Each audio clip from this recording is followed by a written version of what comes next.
Hi. Testing, whether we can see things.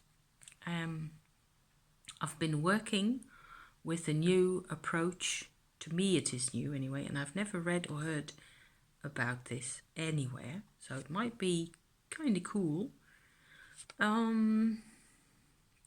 to do a different thing with Kundalini energy and or Shakti energy, whichever way you want to call it. Can we see the skull? There's a skull over there. There's two skulls, but it's supposed to be the bigger one, okay? Because proportion is everything. Point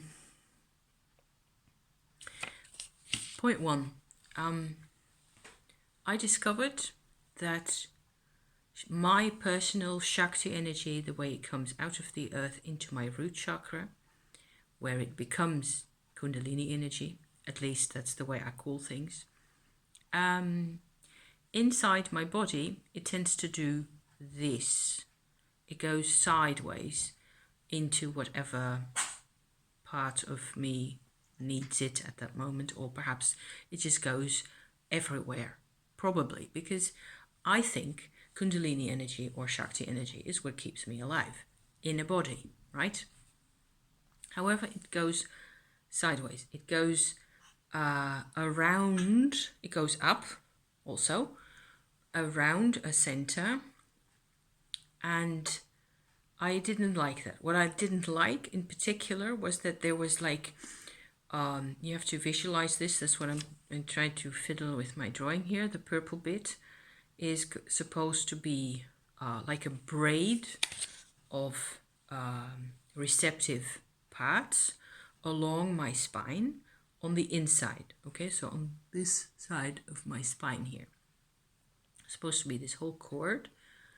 And what I could feel and what I didn't like was that my Shakti energy didn't go inside that area at all. So there were quite a number of cold areas, which didn't feel nice at all. Once I started, just figuring it out and following and looking at it and meditating. Of course, this is deep meditation. This is actually quite a bit of work to get it done. I started doing this, I suppose, 3 weeks ago or so.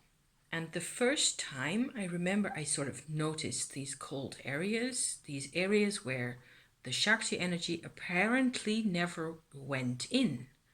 And so there were really like I don't know, nuts or something like that, round shapes or cells that never got any Shakti energy to really go inside them and do whatever it took to go up there.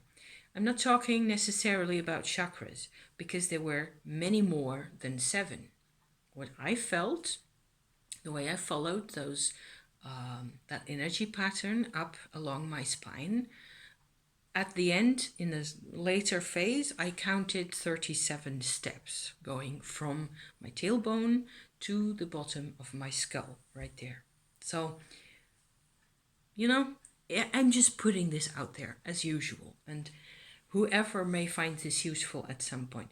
I think it's brilliant if you can convince your own body to accept that Shakti energy into those cells where it hadn't been before. Because what happened, what I figured out, and what I find particularly invigorating even at the moment, and that's the way I've experienced this whole process over the past couple of weeks, is that the energy is really supposed to go into each cell and then transform a bit, and then from there on go into the next cell. However, it is possible, apparently, for Shakti energy to do bypasses in all sorts of ways, but then it hasn't been transformed. It has not gone through the machine where it comes out in a different, usability even, on a different level, in a different, I don't know, where if you imagine any type of a machine, you start with one type of energy and you come out with another one. Okay, that's what I'm really saying here. And going from one cell or one nodule of energy onto the next each time, took quite a bit of convincing. The first time that I really went for this and I really realized, like, look, there's all these cold areas. That's not good. I gotta get the nice warm Shakti into that area of me, okay? It took me, I suppose, 2 hours or so to get a third of the way up. And because every time I had to kind of, figure out what the wavelength of the next nodule or cell was going to be, and to get them to come to, really close. And then at some point, the Shakti energy wins. That's what happened, okay? And after a little while, you could see the Shakti energy going into the next piece of the development of the process. And so that's really one part of what I did and what happened. I did it in 3 phases. The first, complete session, I did in 3 episodes. One more or less up to here, my midriff, and a second the next day or so. A second phase up to here, and a third phase for this part. And in each case, there were hurdles and there were pieces or bits where it was kind of extra hard to, get the communication going, get the contact, get the next cell to agree to, come hither, sort of, to be approachable, to become part of the whole thing, really.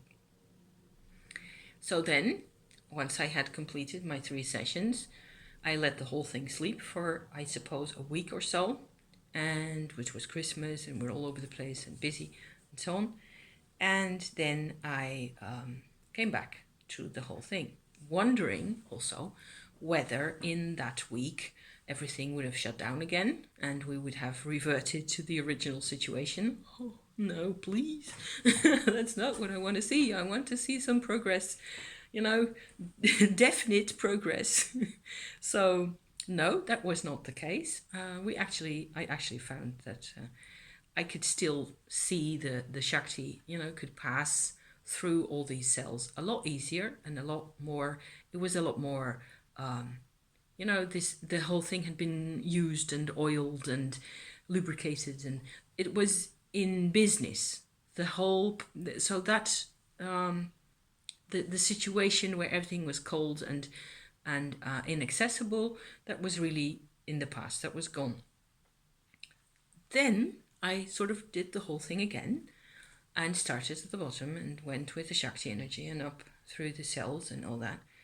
And then I found that there were areas where there was still a lot of work to do, and it went really slowly, and it took a lot of extra, talking back and forth, and what it looked like to me, and that's why I made this little sketch here, is you can see, I hope you can see that there are some, in the purple marker right there, there are 3 what looks like V shapes, okay? And that's what it feels like to me. So maybe I'm just putting this out there. I don't know, maybe some other people can have different configurations. I still have not found any chakras, okay? Not at this level. The chakras are, to me, they're more like in the body at the front end of you, where you express all these different parts of your personality. This is behind the chakras, as far as I can tell at this moment, okay? So those 3 funnels like that, they look to me like deep, very narrow funnels. And what the energy pattern by itself really tends to do is move you outward again, along this segment here. There is like 4 segments really, and they have a significantly different energy nature between them. So if you start at the bottom one, this will be relatively, I don't know, supposedly more or less the same type of energy going up. And then you have to sort of, the process kind of ends because there is a new band of energy coming from deep behind again, deep inside. And I think it's kind of interesting because to me they have to do also with inner silence, with inner refuges, the way we have studied them from Tibetan meditation practices, which I've mentioned a couple of times already when I was talking about meditation.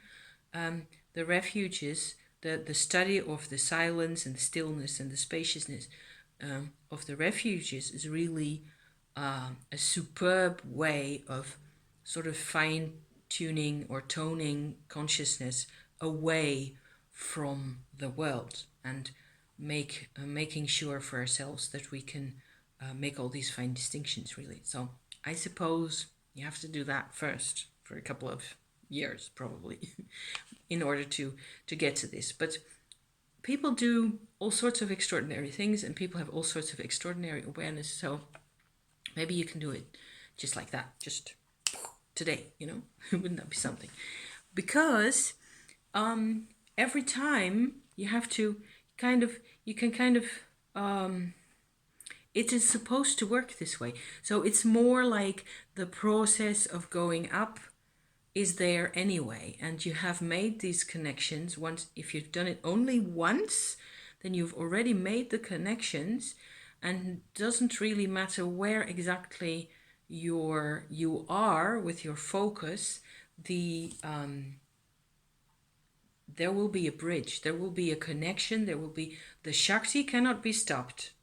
The Shakti will come as far as I go. If I go with my focus and my concentration, I go to my solar plexus area, for example, or to my heart chakra, and then I fall asleep because I'm, in bed in the evening. That's when I tend to do this type of work. If I fall asleep in the next day, the morning, if I just have to look for 1 second, I can still find that there's most of the Shakti energy is right there where I left it, which is kind of funny in a way. What it does, which is the reason why I didn't come on with this stuff straight away also, is that I was expecting it to create a lot of detoxing in my body. So far, not so much. Slightly, I tend to feel when you have a lot of Shakti energy, it tends to make you a bit feisty, It tends to magnify emotions, magnify temperament, yeah. And generally, it can create pressure, it can create, it depends on the blockages, of course, because each time it isn't so much the Shakti that creates a problem, it's the blockages, of course. So if there's unresolved anger or unresolved whatever it is, things will kind of unblock, possibly if that's your channel or if that's your path, then that will happen. And so I have experienced a number of rather, smallish moments where things didn't take a day and a half to resolve themselves, but they have been quite significant for me. And one of them was that I suddenly had this humongous realization in like 5 seconds or so, that there had been a part of me that really had been blocked in a sense of guilt for all of my life, and that there was really a part of me stuck in that crystal, almost, of that sensation, of that emotion, and it just went, I just felt it, and I just, did a bit of a general acceptance type emotion towards that. I just embraced it into myself. I didn't want to, I didn't want to push it away or anything, because I realized somehow it just went by itself. This kind of thing, when you're in there, it just happens. And so after that, of course, I felt really special, because the guilt niggle that had been at the back of my consciousness since forever, it's kind of gone. It's really weird. It's really, really special. I do not have to constantly regurgitate, walk the same path of yes, personal sovereignty, but I will only be able to complete that up to this level. That type of litany in your brain. I will only be able to make this happen so far. I will already, back out of the situation, not completely commit, etc. Because I can see that the barrier is already coming. That's the way it's always been, really. And the barriers have been, getting smaller over the past couple of years, by increments, as that's supposed to be said, bit by bit. Everything has become more of a level playing field and a level track for me to explore and to walk on, and so on. So that was one, and I suppose the past lives adventures and all the rest of that also were very much part of that. And I find that a lot of times there's all this stuff going on at the same time. There's past life stuff going on. There's, energies being resolved. If that's your track, unity and cohesion, if that's your cup of tea, then you work for that 24/7. There isn't really a moment when you're not engaged with that, and a lot of it happens behind the scenes. It's not, you don't even have to be aware of it. It just does its own thing. It rolls along, and sometimes there are moments where, at least for me, that's the way it works.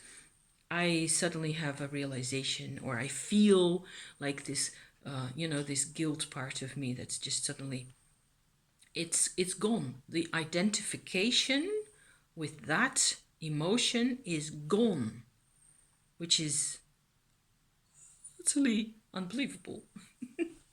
So I suppose that working with the Shakti energy tends to do that even more. It sort of, it makes the body push out these structures that were placed on it or enforced, or that we have inherited, or in whatever way, that are really counternatural, that are really not part of the best possible way of living for that body, or for the combination of the body and the person, which is, of course, what I am really supposed to be talking about here. So I will, I think that this is the idea. The interesting bit here is to, one is to, figure out how it feels to really make contact with Shakti energy.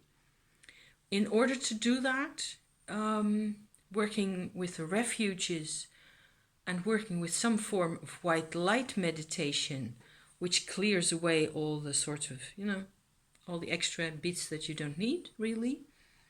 Anything you don't need, just ask the white light to take care of it. If we ask, the trick of that is that the white light can really then do its thing. If we ask, we let it. We ask for it to, take care of it. So it takes care of us then. The universe, in a way, takes care of us in that manner. So I suppose you really need to have some sort of a white light, uplink of some sort. You can, you know what I mean. It's really It's really very personal, and how that feels and how you really work with that, it's of course always up to you. But the one thing that I've always wanted to share with the world especially is the fact that if we apply this white light, if we engage with this white light to cleanse our energy fields, our aura, and especially the part inside the earth underneath our feet, then we become more and more aware, and we get more and more access to this wonderful earth energy, and of which the Shakti energy is a part.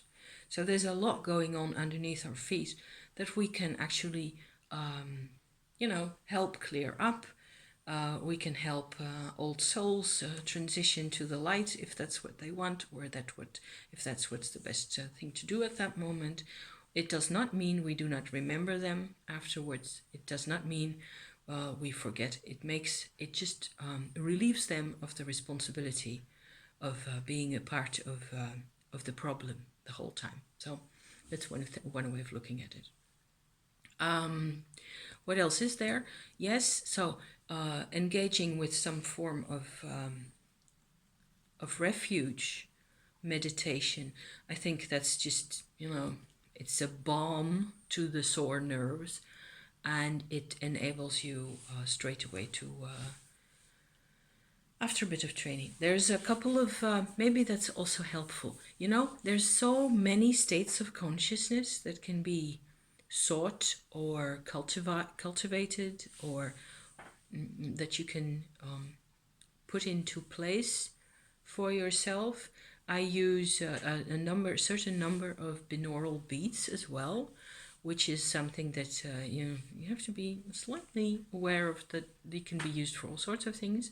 I'll put a couple of links in the description for you to have a look at, because there's a couple of them that are really very helpful, and there's one that I always use, or that I don't always use. I use maybe once a week or once every 2 weeks. That's a really deep, relaxing delta wave beat. It doesn't even sound like a beat at all if you listen to it.